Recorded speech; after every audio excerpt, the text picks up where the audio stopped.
Preston Bates, very unassuming young man, the man behind the curtain, but more intriguing to me, the man affectionately known as the Kingmaker. Big claim. I want to dig into that a little bit. I want you first to answer some questions regarding your background. Now, I know for the folks out there listening or watching this video, in the marketing world, it's widely known that the most aggressive and brutal space to try to make way in is the political field. And you are the secret weapon for a lot of well-known people in the political field. You've not only entered that arena, but you've dominated in it, which I guess is where the Kingmaker comes from. So let's dig into a little bit of that. Who is Preston Bates? What is this big claim of Kingmaker, and what exactly do you do? Well, Jim, I'm just a kid from Kentucky, but more than anything, I love America, and I love American businesses, and I love the American idea. And so at a young age, I felt the idealistic pull to serve my country and to serve the American cause, and I stepped up and I did so. But what I learned in politics, which is a blood sport, and it is as fast as anything, it's faster than stocks, it's faster than tech, it's the fastest, hardest hitting field basically in the world, is that if you don't have your stuff buttoned up well, if you don't have your A game up out front, if you're not positioned for battle, then you're going to get crushed. You're going to get crushed like a California redwood landing on you. And so it's really important, not if you're just running for office, but if you're running for your customers, if you're running for life and the race of life, to be positioned like an authority, to have your best face forward, and to have more or less people and industries and propping you up, making you seem credible, seem apparent, seem like the most trustworthy person to solve their needs. Whether it was my training as a Boy Scout and an Eagle Scout, or debate as a national debate champion in college, what I learned is that articulating who you are for and who you're not for, what value you bring to the table, what problem you can solve, and having other people position you to do so is really the difference between a win and a loss. Okay, so if I'm following there, I'm going to put you in this scenario. We line up maybe 5 cosmetic surgeons. Okay, you all have the same credentials. You're all within a few miles of each other. You all see you're the greatest. Why would I come to you? What separates that person from the rest? Everything being equal. You're all equal. Why am I coming to you? Look, Jim, after I had a storied career in politics and I worked on hundreds of campaigns, amassing a 95% win rate, spending tens of millions of dollars on media, on integrated media campaigns, everything from door knockers to phone calls to broadcast and television cable buys to emails to digital ads, I learned a few things. One thing that I learned is that I discovered basically a formula called pre-selection bias. When you establish a bias, when you're know, like, and trusted, when you're perceived to have credibility, status, and influence, those pieces are in place, then your customers or your voters automatically like you and will fill in the gaps for you without you having to do so yourself. So in this case of the 5 cosmetic surgeons, each one of them is standing on the top of their building, shouting at the top of their lungs that they're the best. But it's ineffectual. And at worst, it may even be destructive, because you saying that you're the best is different than you being positioned by a news organization or another credible, trustworthy person in your market. And unfortunately, medical school taught you a lot. Lawyer school taught, going to law school or going to whatever kind of finishing professional degree program taught you how to do the thing that you're good at. It did not tell you how to position yourself. And this is a lot more than positioning. This is breaking out from the herd. This is being seen as an authority, an expert, a celebrity, an authentic celebrity in your marketplace. So in other words, someone could actually not really even be the best, but they're viewed as the best. Is that correct? Absolutely. Say that again. Pre-selection bias. It's like a magic wand being woven, and it overcomes bad marketing, bad sales, bad guarantees, bad pricing, maybe a bad track record even. It's like a magic wand, and suddenly you're competing for inches and feet in your market, and now you're gaining miles and miles of advantage. Mm-hmm. And so when you have pre-selection bias, what you have is a green light to go to the front of your marketplace so that you're perceived as high value and high status, and you're perceived with more credibility of other people, other news organizations, other people that the market already trusts. And then you basically, by the power of association, borrow that status, borrow that credibility, and then hence become more influential. Okay. So yeah, I want to tell the folks something you said to me off camera before we started recording. You had said you can go into any city and anywhere in the country and talk to an attorney and say, who's the most hated attorney in this town? And they will, to a man or a woman, say, that idiot with all the billboards and all the TV commercials, and they're infuriated because that attorney often is not the best attorney, but everyone perceives them to be the best. So you've got all these great attorneys that think, oh my God, I'm so much better than this guy, but the public views them as superior because they're positioned that way. I love that you had brought that up, and I think that's what you're saying. It's how your audience views you. Absolutely. Look, I'm from Middle America. I'm a Southerner. And the bottom line is, if you're watching this video right now, you're probably pretty darn good at what you do. Otherwise, you wouldn't be trying to figure out how to get better at what you're doing, raising your pricing, trying to grow your business. And you probably have a lot of results and a record that speaks for it. But you're probably also modest in some sense. And you might even be off-put to this concept, to this ugly truth, which is that regardless of how good you are at what you're doing, Jim, it's almost more important how you're positioned in your market.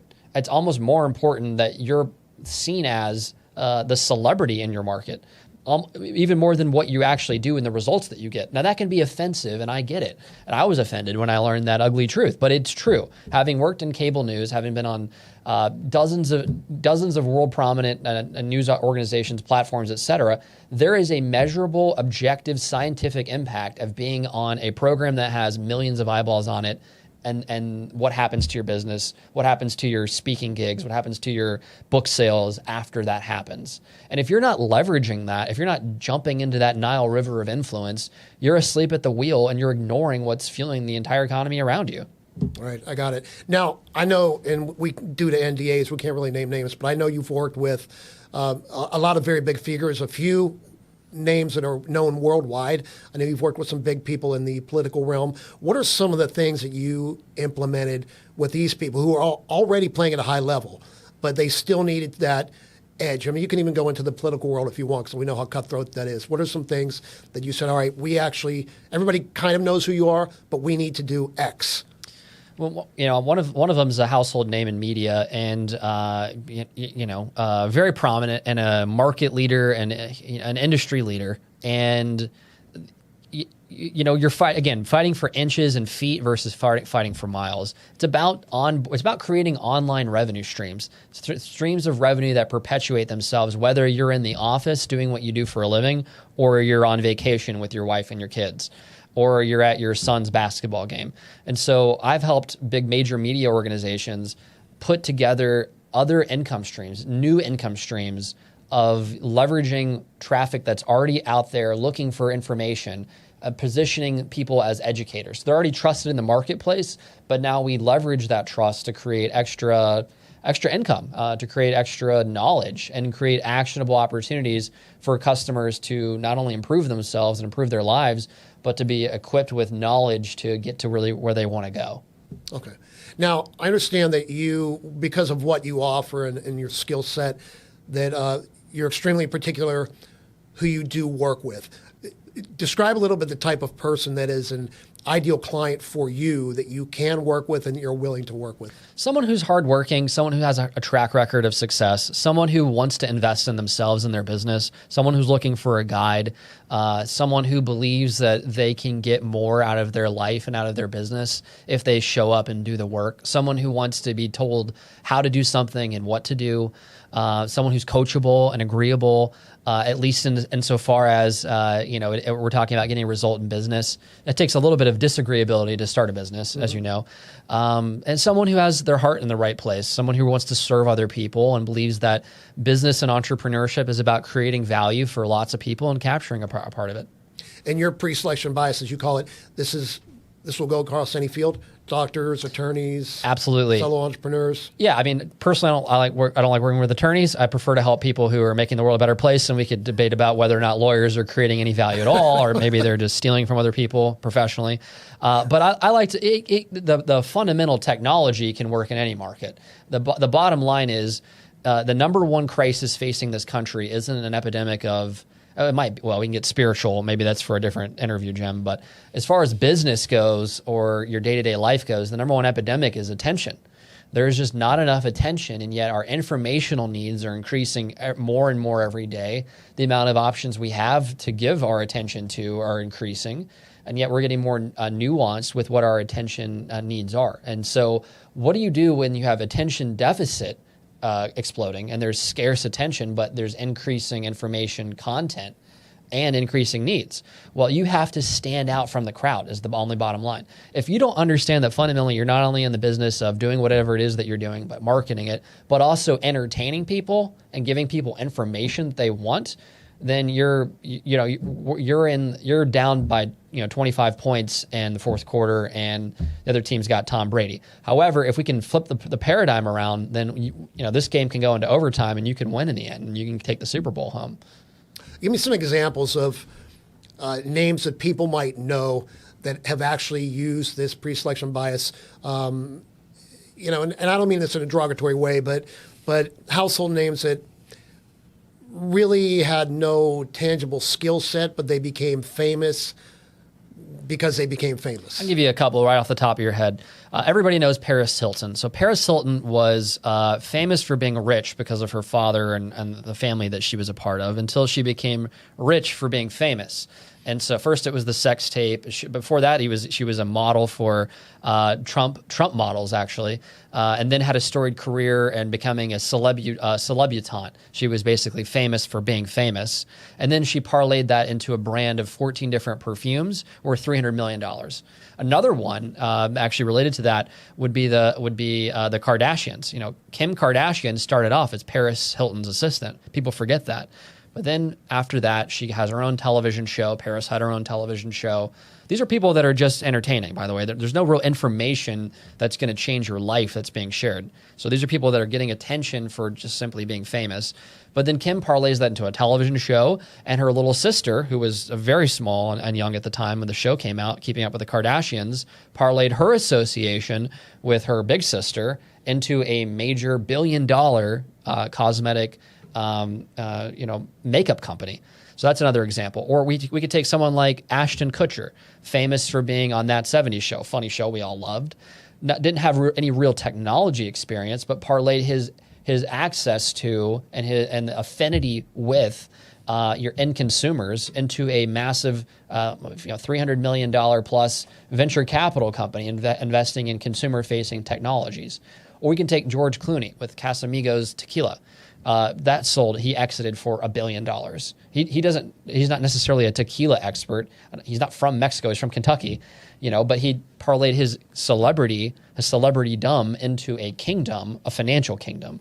And so, you don't have to be a famous television actor to benefit from pre-selection bias. But the point is, once you have pre-selection bias and once people want to be associated with you, once they follow your every move, once they're following you on all your social media, once they're anticipating hearing from you, once they become a staple in your everyday thought reality, your emotional complex, then you can basically financialize that. You can roll out products. You can roll out services. You start dominating attention spans. And when you dominate attention spans, there's basically only room for two at the top. Then you basically are in a dominant position. And that's what this is fundamentally about, Jim. It's about helping the good doctor, the good accountant, the good dentist, the good cosmetic surgeon who has a good service, who's put a lot of time and energy into becoming the very, very best, break through their false belief that simply investing in their craft is going to increase their income, because that's not the bottom line. The bottom line is the people who can dominate attention spans are the people that are going to dominate at the bank. Now, how about someone comes to you and says, I get all that, I love it, I believe in it, but I'm not like the celebrity type. I'm kind of an introvert. How could this work for me? Absolutely. I mean, most entrepreneurs don't want to be famous. They want to be rich, or they want to profit, and they want to create a lot of value, or they want to serve a lot of people. But the bottom line is, if you're not using video, then your competitor will be using video, and video is a more relatable medium. People know, like, and trust you faster with video than with any other medium practically. They get a feel for your personality, for your demeanor, for your tone, for your brand, for what you're about, for what you're not about. But you don't actually necessarily have to be on video to benefit from pre-selection bias or to benefit from the knowledge and wisdom I've accumulated and spent hundreds of thousands of dollars over the course of 10 years and more accumulating. You could actually have a paid spokesperson, and that paid spokesperson could represent you on camera and still represent your brand and your values on camera. But the point is, if you don't generate pre-selection bias, someone else in your marketplace will be doing it, and you'll pay a price for that. Well, speaking of paying a price, I would imagine that pre-selection bias, when implemented correctly, would eliminate price battles for many people, because people will be willing to pay more for your product or service because you're perceived as more valuable. Would that be correct? Absolutely. Perception is reality. That's a phrase that came from one of Ronald Reagan's top political strategists. That phrase originated with him, and it is reality for most people. And so when you're perceived to be high value, high status, very credible, very influential, that perception becomes a reality. But when you're trapped in, when you assume falsely that your market all has the uniform information about you and your competitor, and their only differentiating factor is price, then first of all, you don't really know your market. You don't know how most people think about products and services, and you're in this trap where then you're going to race to the bottom on price, devaluing yourself, devaluing your education, devaluing your expertise, and you think that your consumer only cares about price. And the reality is that's not true. People want good things. They want the best thing, and they're willing to pay for it. So what pre-selection bias does is it helps you break out of that trap of getting in this race to the bottom on commodity pricing. The one thing that sticks in my craw in the marketing world is everybody's an expert. And your term of pre-selection bias is actually relatively new to me. I've studied extensively your background. I was shocked to see some of the huge figures that you do work with. I know you are 1,000% real. How can someone protect themselves, or how do they determine who is real and who's not real? There's a lot of people out there, whether it's on Facebook or Instagram, claiming they're the expert at, I will turn you into this celebrity, I will make you the most well-known person, customers will be storming your front door. How do people know how to separate what's real and what's not? Let me tell you what this is not. This is not blog posts. This is not SEO. This is not paying for endorsements. This is absolutely not getting on Instagram and buying some likes and followers from people in Indonesia and India, because that practice is rampant. This is not gamification. This is not shortcuts. But what this is a magic wand. This is black magic. This is a superpower. And so, there's people are going to sell you a book, and you need a book. You need a book. You also need an authority package. You need to be selling information. You need to have information products. But most importantly, you need to have someone put their arm around you and walk you down Times Square who just reeks of credibility and influence.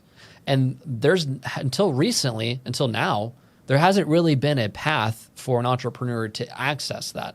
If I told you need to go be seen on the news, well, what you might end up doing is building someone else's narrative and other people's media. And that traditionally is what you would do. You'd be called for question, for comment as an expert in a media segment. The new paradigm is going to be actually setting the news agenda yourself, actually shifting and shaping news in your own industry. And you being seen and your business being seen and expertise being seen through video, through a news segment as credible, as influential, as having higher status.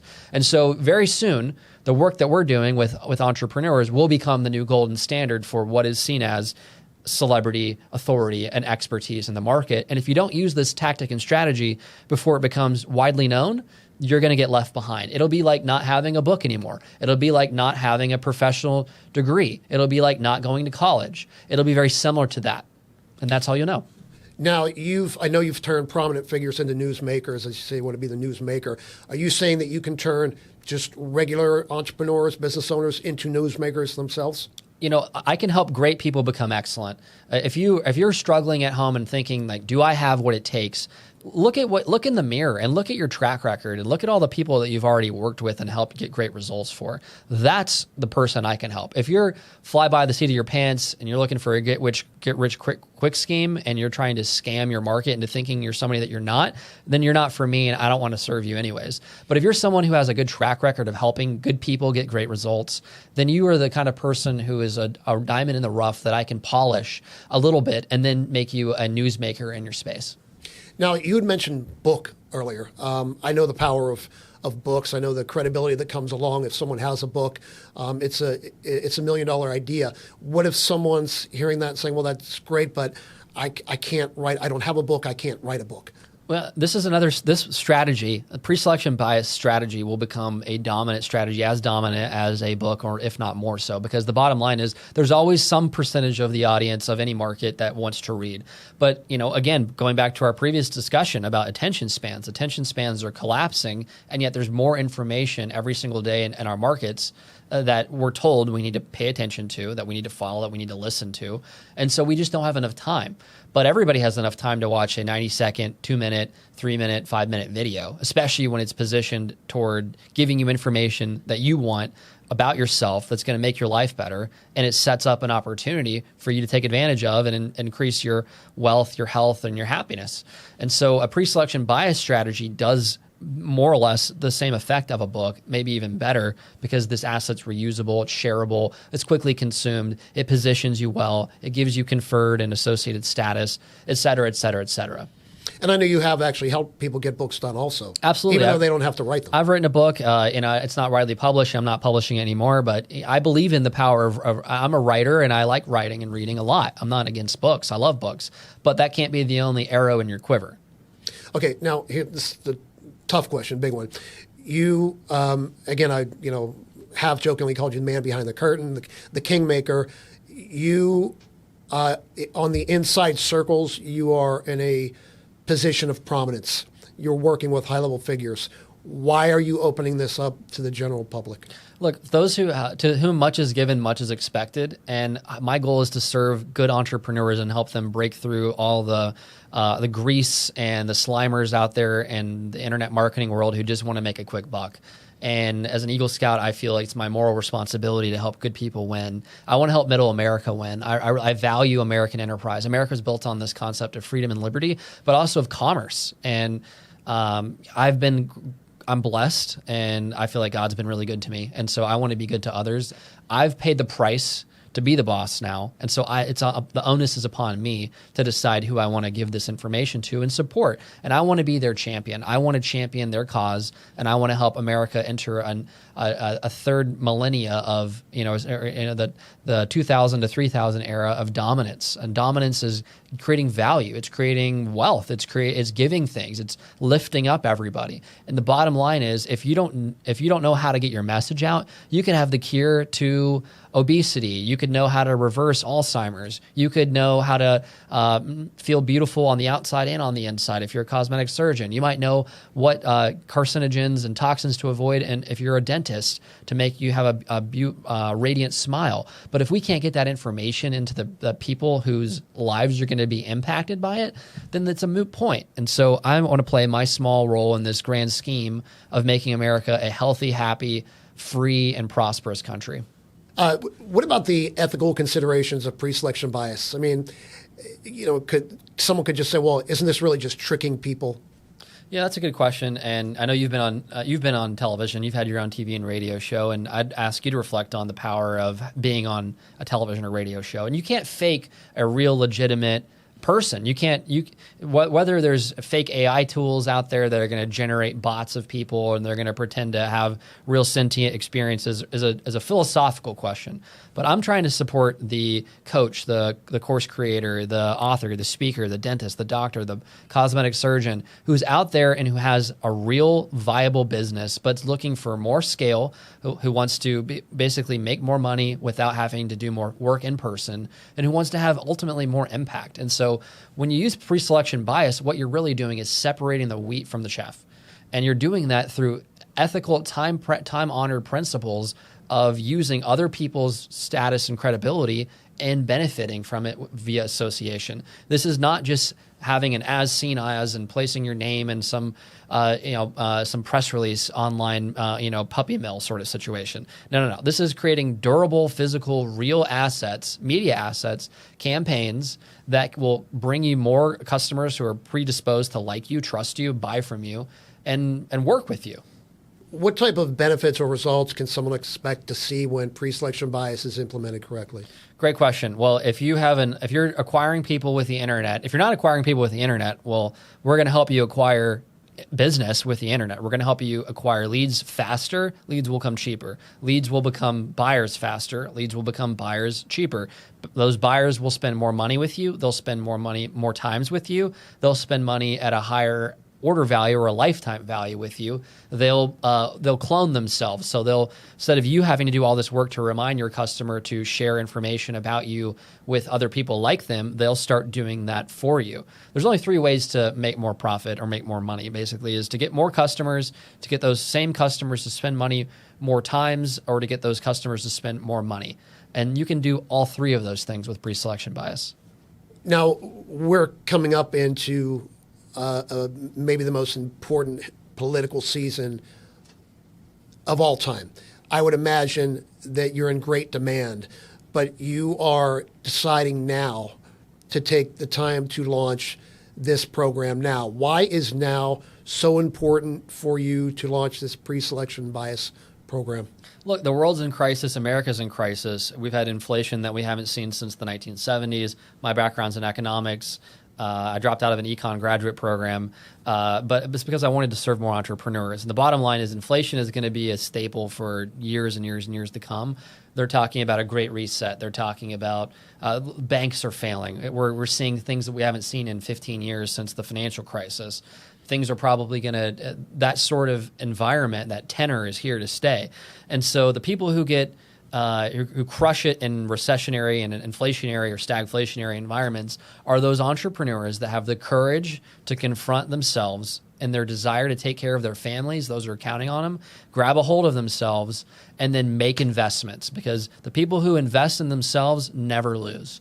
And so now is a time where the winners and the losers are going to be separated. The people who wait, the people that balk, the people who think I can't, or I'm not worthy, or I'm not good enough, or things are too scary out there, or what if it doesn't work? Those are the people who 6 months, 9 months, a year from now are going to be getting what they got, which is doubt, disbelief. They're going to get FUD. They're going to get fear, uncertainty, and doubt. And they're going to get a lot more of that. They're not going to have an exploding or ballooning bank account. So why now? Because right now is the time when there's never been a better time to start doing the right thing and to start making an investment in your business. And it'll only get harder with all of the geopolitical concerns that are abundant and transcendental, that are beyond any of our ability to control. And so whether that's a political environment that's uncertain or economic conditions that are uncertain, one of the things you can control is your attitude. You can control your investment decisions. You can control your business. Your business is your vehicle for creating wealth and living the life that you want. So you owe it to yourself. If you're watching this right now, you already care enough to grow your business. Now is the time to go ahead and give yourself go ahead and acknowledge your investment and yourself and your desire to grow. And whether you do this or something else, just do something. Just move forward. Just start generating status, credibility, and influence in your marketplace, and you'll be rewarded handsomely for it. It doesn't matter if you're a guy or if you're a man or a woman and you're listening to this. The reality is the same. You face the daunting task of growing and launching and creating a profitable business. The question is, how are you going to get there? Are you going to get there alone, or are you going to lean on a community? Are you going to use status and technology and credibility and influence to get there, and to get there faster, to get there with less resistance, to take a hack or a shortcut? Or are you going to marry yourself to a path of grueling years of anemic growth and suffering the slow, hard, challenging ways of growing your business? I would encourage you, no matter what your sex or gender is, to invest in your business, invest in yourself, to cultivate pre-selection bias, and to leapfrog over your competitors. Now, I'm not a fan of these, the lifestyle coaches or all this lifestyle stuff, but this does seem to me like something that would dramatically increase someone's lifestyle for the better if implemented correctly. Look, I'm not going to make any warrants or guarantees or any income promises. I think people who make those promises are maybe a little have questionable ethics. What I can promise you is if you invest in yourself and invest in your business, then you'll always feel full and spiritually full. I think emotionally full too. But if you use a smart, proven strategy that's timeless, then you're going to get there faster and you're going to get better results than if you just follow other tactics that you've already heard about before. The people who act on information, specifically strategies, pre-selection bias is a strategy. The people who do that without having to hear it thousands and thousands of times and hear it for years and years and years, the people who inherently have cultivated the ability to understand a good strategy and act on it, those people get profited. Those people reward, those people get the benefits. So if you think pre-selection bias makes sense for you, then I encourage you to act on it and not to wait, because someone else in your marketplace will do so. Well, that's a wrap. Preston, thanks so much for talking to us today. Jim, thanks for your time. You got it.